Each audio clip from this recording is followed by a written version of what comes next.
Nice to see you. Yeah. Oh man. All right. I'm not gonna berserk this game. This player is higher rated than me by a good margin. Let's just try to play a good chess game here. Just a good old chess game. All right. I usually play bishop d2. I should have played that. But okay. This is all right. Thank you, Confused Pawn. Hey, cheers. Appreciate it. Okay, there's a plan where you do this and you try to play knight d2 eventually. I'm going to go for that. Thanks again, Confused Pawn. 300 bits. Did you play Cool Money? Yeah, I think I did play a Cool Money player. Is that you? Probably if it was you, you wouldn't have asked. Maybe it's a friend of yours. Okay, d5 is always very tempting in this type of position. I wonder if it's correct. I'm going to go for this one, though. This looks a little more easy to justify. Huh. You don't say. Okay, let's go here. Load up the guns. Wow, you're giving me a pawn? I mean, I'm curious. Let's see. Bishop there. Okay. Okay. F5, Queen G5, huh? Does that even work for them? I don't know.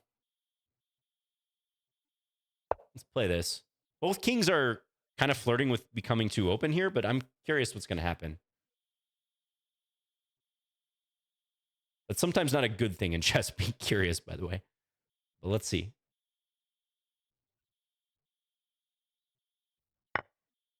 Yeah. I mean, I think I can take. Unless. Take Queen G5, King F1, Rook takes F5. Maybe that's bad. D5 is another move here. D5 is kind of interesting too. Maybe this is the move. Let's do this. I'm going to try to bury this bishop. I think this is probably the way. And I think they got to respect my diagonal here too. So I would imagine they should probably play E5, but then they lose F5. Very complicated because, again, mutually exposed kings. This is hand-to-hand combat in the streets here. 95. Not backing down. What if I take? All right, show me. Bishop F H2. Wow. Black has no fear. Let's just sidestep. I'm going to let them take this pawn. I'm going to try to call some sort of bluff here. Rook E2 or Rook G1? Let's go Rook E2. Maybe I'm misassessing this, but I mean, visually, this looks very dangerous for black. I would not want anything to do with this position if I were them. Queen H4, perhaps Queen C3.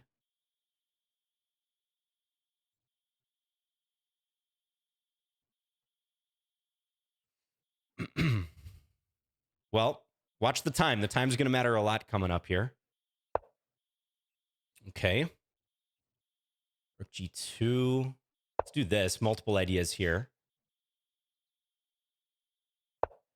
Yeah, they need to stop B4. Let's get this going. And if they take, it's lights out.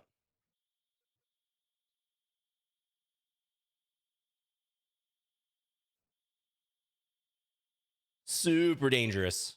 I feel I should be winning here for sure, but we'll see.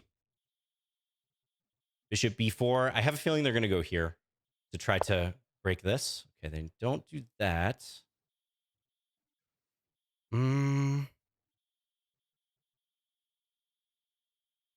think I'm just going to go for this. Wait a second. Can I go here? Maybe even better. Check.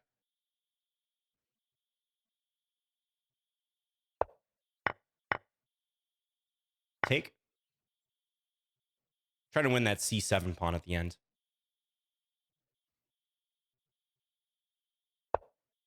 Take here. They take, I take.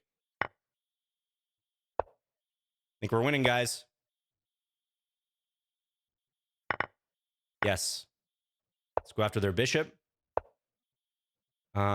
Take. Push this. Nice. Okay, I'm pretty happy with that game. Great player there, but they took some risks with their king. I think in that game, the key moment was when I decided to play d5. We'll check that afterwards. I'm kind of curious if d5 was the move. Okay, so looking at this, the move I was thinking about playing here initially is probably going to be bad. Oof, yeah. That opens this bishop. I thought it made sense to open here, but then how does this go? Check, king f1. Now, I didn't play this because I thought this would be good. Idea, if I take the rook, then black comes in here. But actually, the engine says no, white can play knight e4. And white is actually still better here. So the best move in this case would have been queen f4, which I didn't see. But yeah, it looked, you know, especially shorter time control chess, it's all about the initiative. It's all about the momentum. Momentum, attacking, establishing yourself, not only in the position, but in terms of the tempo, the pace of the game, is much more important than it is in classical chess, where you can arguably not have momentum, but objectively the position may be in your favor. You have enough time to figure it out. But blitz, bullet, momentum is everything. So I'm really glad I didn't play that. So on d5, I mean, objectively, if I flip this around, yeah, this just looks tough for black. Because d5 takes this bishop out of the game, and it opens this one quite aggressively. For that reason, I actually thought black maybe should go e5 here. I think I mentioned this in the game. To me, this made sense. It loses the f5 pawn, but it blocks my bishop. And yeah, maybe they can play something like this, king h8, knight c5. I got to watch this pawn to some extent. I don't know, just kind of spitballing here. Something along these lines to try to stabilize. Yeah, the engine says +1.5, but this doesn't look like the most relevant pawn. I think if I were playing black, I probably would have done that to avoid getting mated. The engine says bishop f6. And I guess the point there is it runs little interference and proposes a bishop swap. So if I take, oh, I would have thought queen g7 here, but maybe not because I have rook g1 at the end. Huh. I guess take here first. Queen takes, and then play e5, which is kind of similar to the f5 idea I was mentioning. Basically, some way to close the position, swap off.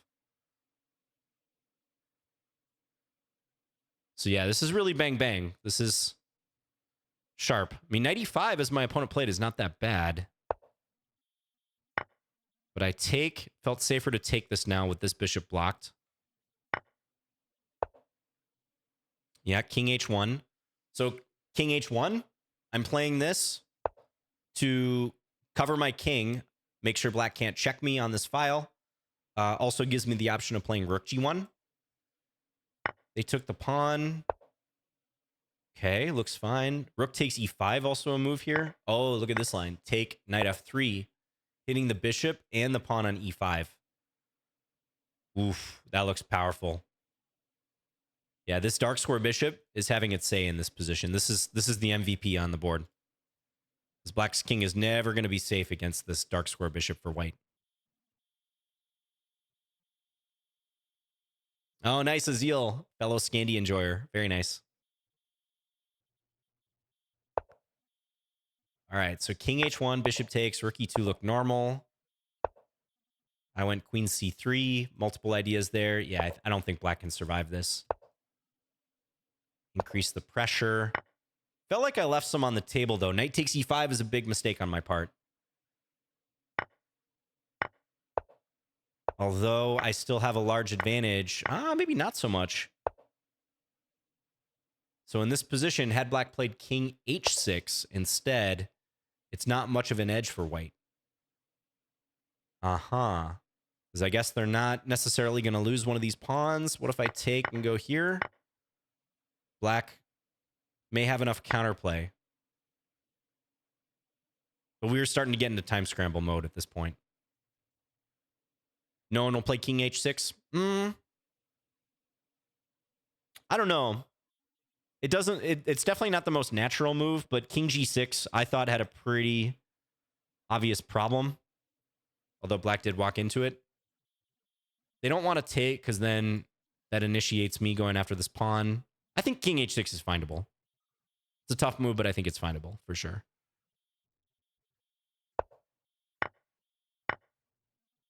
Fascinating. Wow. So it wants me, instead of knight takes e5, to play check, king h8, and then rook e1. Aha. So we push black's king into the crosshairs again. And then we pin with the other rook. Oh, look at this line. Bishop b4, queen takes e5. Pawn take. Remember what I said about the MVP? Rook takes e5. Leave the MVP to get in the game last. We're coming for the black king. Ooh. Nasty. If takes, it's going to say knight takes e5. Best move. Not even bishop takes. Don't jump the gun. Don't let them trade the MVP for a measly rook. Knight takes. Mate in 3. Jaws music starts playing. Dun-dun. Dun-dun. Knight f7, double check and mate threat. And it's all over but the crying. Oh, that's disgusting. I wish I would have found this in the game. Knight takes e5, also good here. What happens if something like queen f6? Take. And this is even protected. So if they try to do something like this, I guess they lose prosaically here. They'll just be down a rook. Yeah, Finns is the shark theme. That's right. So yeah, I have a smorgasbord of attacking threats here. I'm really spoiled for choice in this position. That's a really nice way to cap things off, though. Check. Again, the point of this check is to force black into the line of fire and further restrict the king. And black is completely stuck here with some beautiful fireworks backing this up. That's really nice. Or knight takes. Knight takes is especially cool, too, because, again, that threatens double check and mate. So if they take the rook, this is a checkmate. And there the rook on g2 is showing why it's helpful. So all roads lead to Rome here, so long as this bishop is the critical attacking piece. You always lose prosaically, gradually, and then all at once, as Hemingway said.